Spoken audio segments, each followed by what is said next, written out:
à mon avis, il y a deux grands cas de figure. Il y a l'instrumentalisation cynique qui est faite par la France insoumise, qui sait très bien à quoi s'en tenir. Et il y a quand même un niveau de méconnaissance qui n'est pas seulement un niveau de méconnaissance, mais de bêtise profonde qui est indexé sur l'effondrement du niveau scolaire et intellectuel. On s'est fait l'écho la semaine dernière de cet ouvrage qui était présenté en vitrine d'une librairie. Le livre de coloriage, à la mer. Moi, je connais cette librairie, elle est dans mon quartier, je passe devant tous les jours. C'est une librairie orientation LGBT.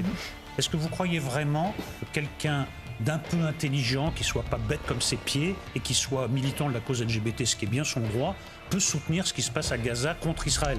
Il sera bien mieux en Israël, mais ça il ne le sait pas. Il sera quand même bien mieux en Israël qu'à Gaza. Et certains disent l'inverse d'ailleurs sur les réseaux sociaux. Voilà. Bien méconnaître la situation. Gaza, il risquera sa vie. En Israël, il pourra peut-être participer à une Gay Pride. C'est quand même une grande différence. Donc il y a ces deux... Il y a cette alliance entre la bêtise et le cynisme que je trouve redoutable, parce que les fake news les plus invraisemblables rentrent comme dans du beurre dans des cerveaux qui sont très mal faits. Et ça gagne du terrain.